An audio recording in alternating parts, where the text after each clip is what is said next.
지난 시간부터 이 요한계시록 2장의 소아시아 7교회에 대한 교회의 사자들에게, 교회의 사자에게 보내는 주님의 편지죠. 에베소 교회부터 시작을 해서요. 에베소 교회, 그 다음에 이제 오늘 두 번째 교회가 서머나 교회인데요. 그 다음에 세 번째 버가모, 네 번째 두아디라, 그 다음에 사대교회, 그 다음에 빌라델비아 교회, 마지막으로 라오디게아 교회, 이렇게 해서 소아시아에 있는 7교회 사자에게 보내는 주님의 편지입니다. 근데 놀랍게도 나중에 보면 귀 있는 자는 들을지어다, 성령이 교회들에게 하시는 말씀을 들을지어다 그랬거든요. 소아시아 7교회 한 교회 한 교회에게 보내는 편지인데 거기는 뭐라고 했냐면은 뒤에는 교회들이라고 했어요. 지난 시간에도 말씀을 드렸지만 이 소아시아 7교회 7이라는 숫자는 절대 숫자, 하나님의 숫자죠. 이미 지나간 과거의 역사 가운데 지금 터키 지역에 있는, 튀르키예 지역에 있는 그 지역의 지역교회 지금은 없어요. 촛대를 다 옮겼습니다. 그런데 그러면 없어져 버린 과거의 역사 가운데 없어져 버린 그 교회에 교훈을 하기 위해서만 이 말씀이 주어졌느냐? 그렇지 않아요. 역사 가운데 이 땅에 존재하고 있는 주님의 몸된 교회, 모든 교회에게 일반적으로 보편적으로 주시는 교회입니다. 왜 그러냐면은 이 소아시아 7교회가 가지고 있는 칭찬받는 내용, 책망을 받는 내용들이 교회 역사 가운데 어느 지역 교회든지 그 특징을 다 가지고 있어요. 그러나 공교롭게도 정말 아주 놀랍게도 역사적으로 초대교회부터 시작해서 마지막 주님이 오실 때에 이 세상에 차지도 않고 덥지도 아니하는 라오디게아 교회 같은 그 시대, 각 시대별로의 그 교회적인 특징이 이 7교회에 다 나타나 있습니다. 그뿐만이 아니고 이 7교회는 어느 한 지역교회에 그 특징이 다 담고 있어요. 그래서 에베소 교회에 보내는 주님의 편지가 오늘날 우리 강주교회에게도 해당이 되고, 서머나 교회에게 보내는 주님의 편지가 지금 강주교회 우리 성도님들에게 해당이 되는 말씀이기 때문에 우리는 이 7교회에 보내는 주님의 편지의 내용을 잘 알아야 됩니다. 그리고 주님이 칭찬했던 그 내용은 더 잘하려고 해야 되고, 책만 받는 그 내용은 타산지석으로 우리 강주교회 성도님들은 그렇게 살아서는 안 되지 라는 그런 교훈을 받을 수가 있는 겁니다. 요한계시록 1장 19절에 보면은 이제 본 일과 내가 본 일과 사도 요한이 그렇게 말을 했어요. 19절에 보세요. 위에 그러므로 내 본 것과 이제 있는 일과 장차 될 일을 기록하라. 주님께서 사도 요한에게 내가 본 것과 이제 있는 일과 장차 될 일을 기록하라. 자, 그래서 이 요한계시록 22장까지가 1장은 주님, 정말 처음이고 나중이고 알파와 오메가이시고 죽었다가 사신 분, 인류 역사의 시작과 끝, 우주의 시작과 끝이신 모든 것을 주관하신 만유의 주인이시는 그 주님의 모습을 사도 요한에게 직접 보여주시는 거예요. 그 모습을 1장에 쭉 이렇게 기록을 하셨고요. 2장, 3장은 이제 있는 일이요.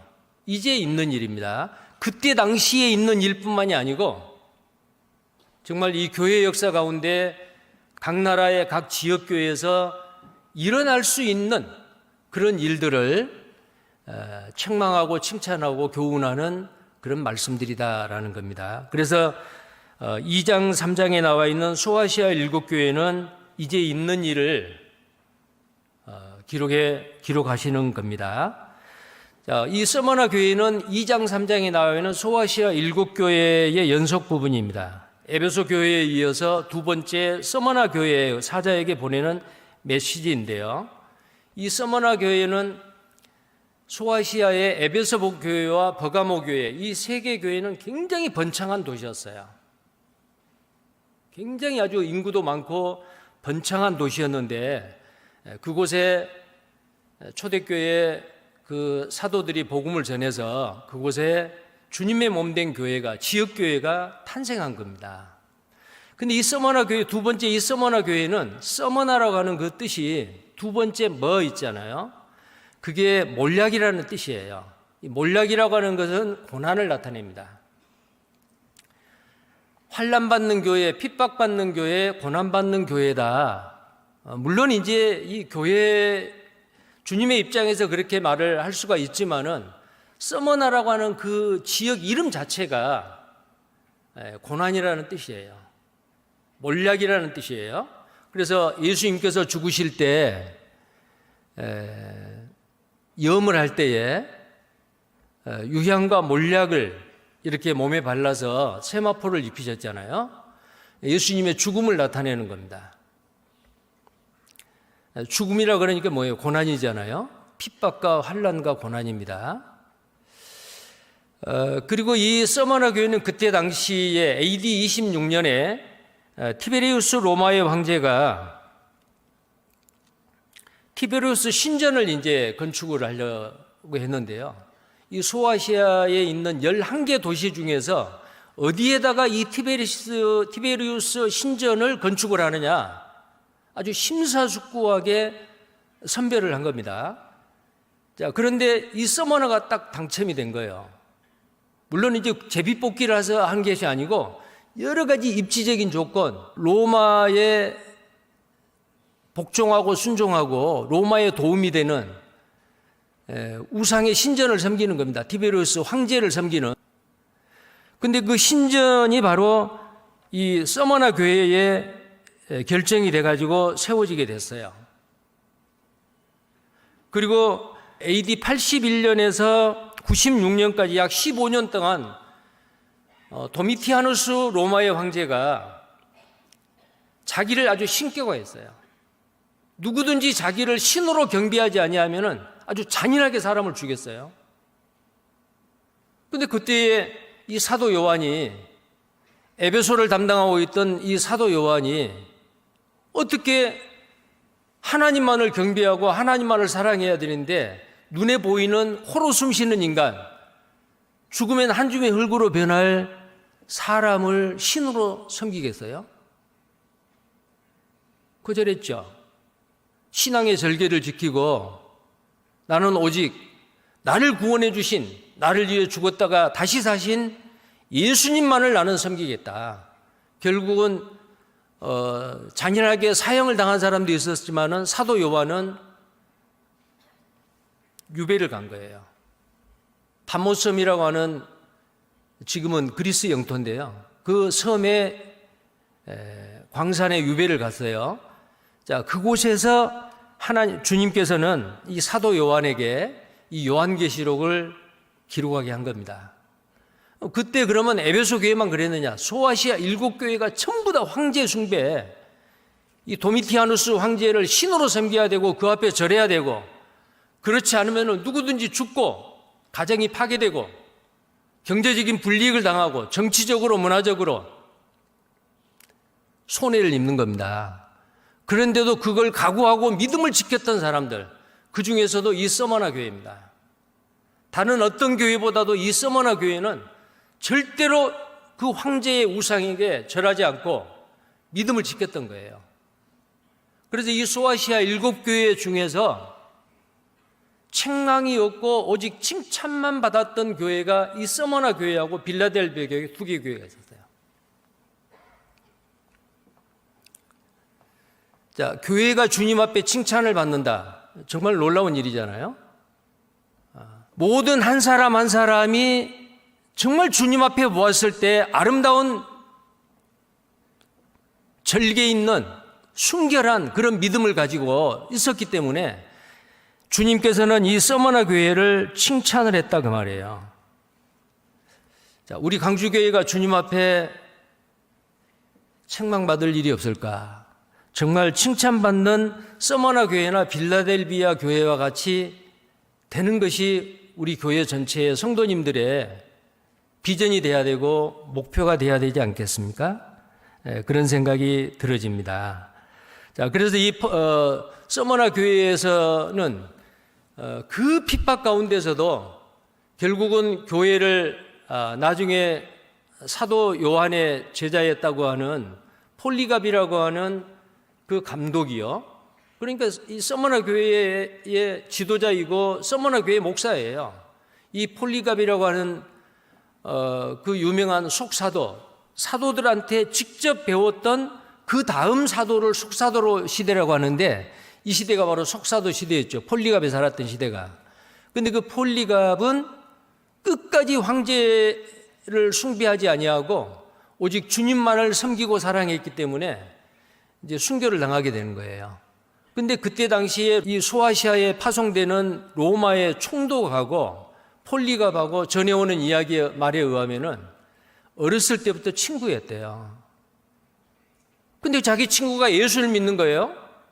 근데 자기가 섬기고 있는 그 총독이 바로 직속 상관인 그 로마의 황제를 신으로 섬겨야 되는데 자기 친구가 예수를 믿고 예수를 섬기니까 어때요? 안타깝죠?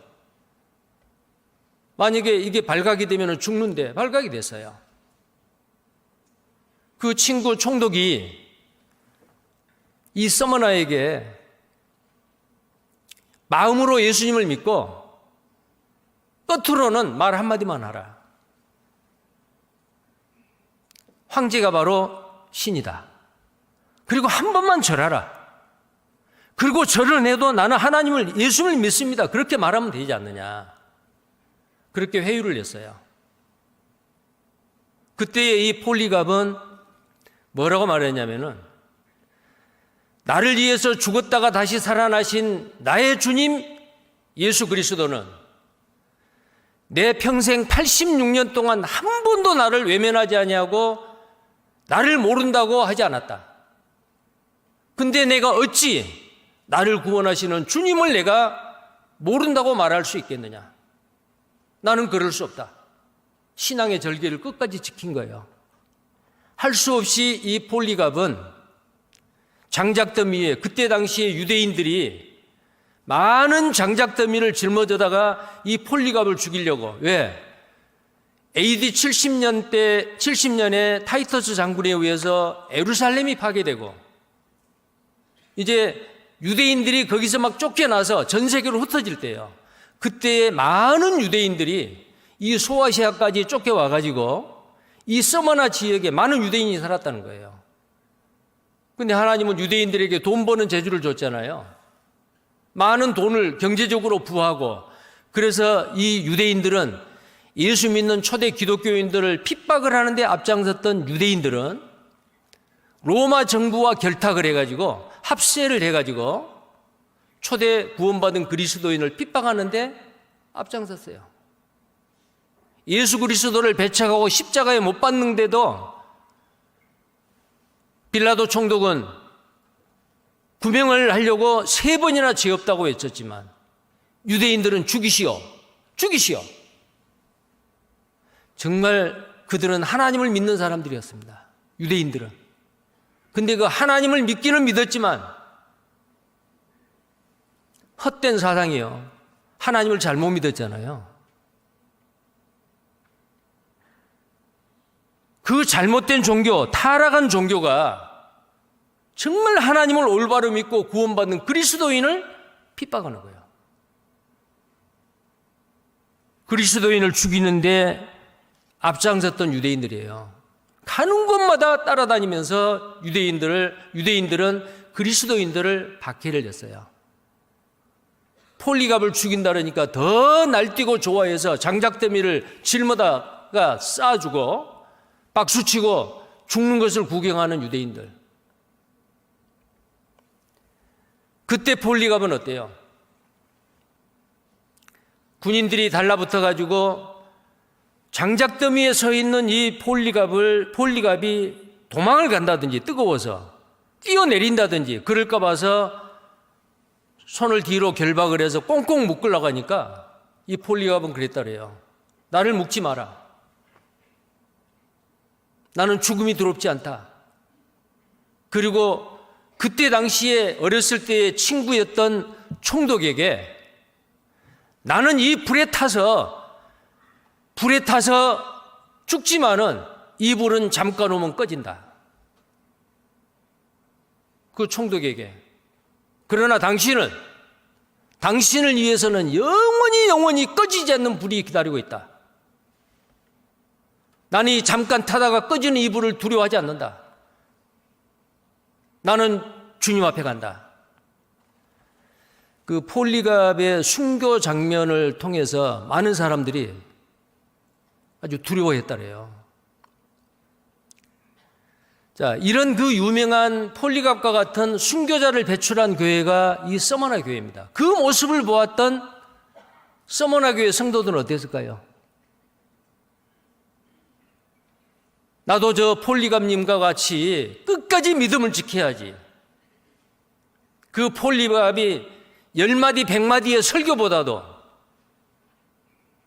그 당당하게 장작더미에서 화형을 당하면서 죽어가는 그 용기 있는 그 모습을 보고 서머나 교회의 성도들의 마음에는 주님을 향한 그 사랑과 열정이 심어졌어요. 그 교회가 바로 이 서머나 교회예요.